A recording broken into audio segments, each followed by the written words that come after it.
It's like, like more pictures they take of me doing it. Maybe one will look cool, and I can post it on my Instagram.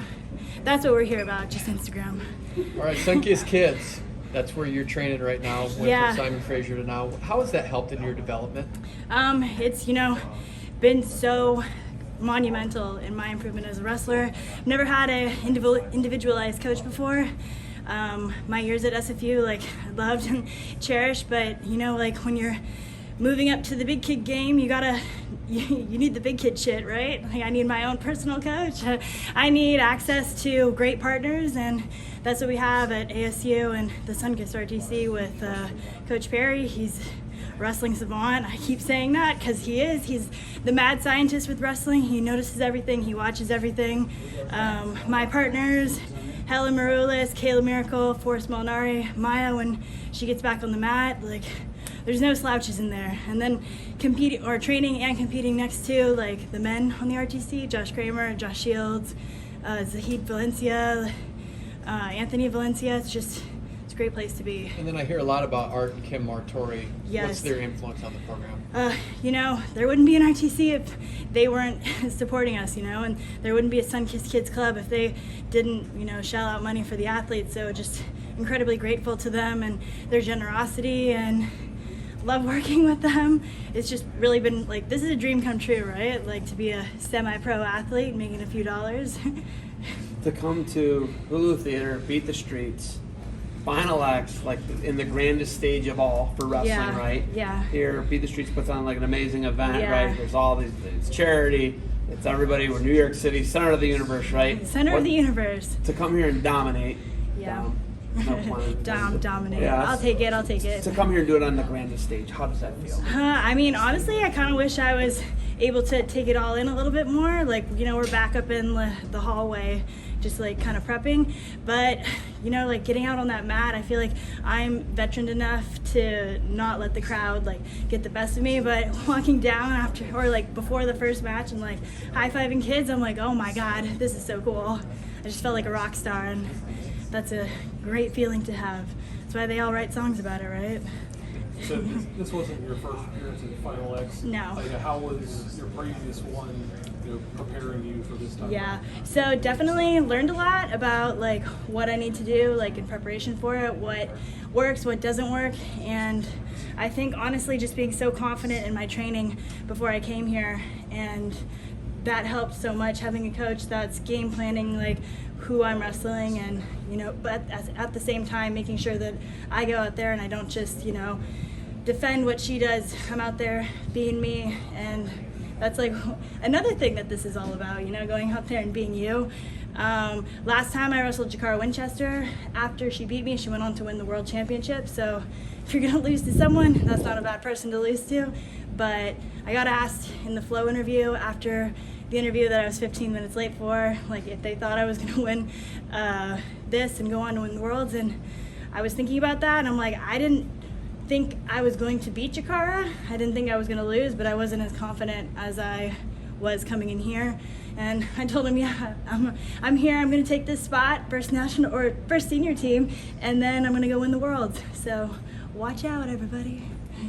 How did you prepare for this match specifically? I thought I was going to have this match actually at World Team Trials, and then a bunch of people ended up leaving, and I had the smallest bracket I've ever had in my life.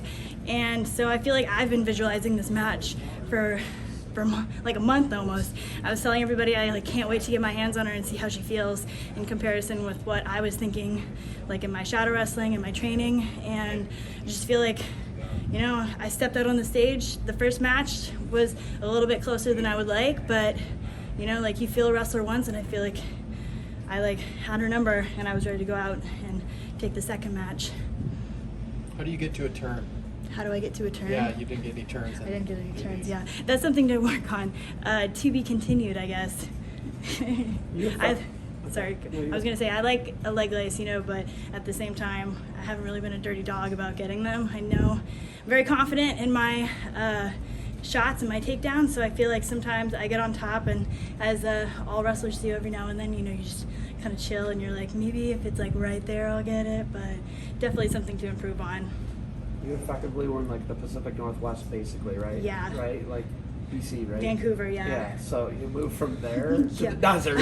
How crazy of a contrast is that? Honestly, I didn't think I was gonna like the desert, and going out there, I'm just like, I don't know if you've read the book Dune, but they talk a lot about like desert energy, and I'm definitely feeling it. And as I moved out there, I read the book Dune, and I just really feel like it weirdly like blended in my move to the desert. But I love the sun, as you can see. I'm like pretty tan for a white girl, and No spice mining though? no spice mining. No, we ain't trying to travel through wormholes.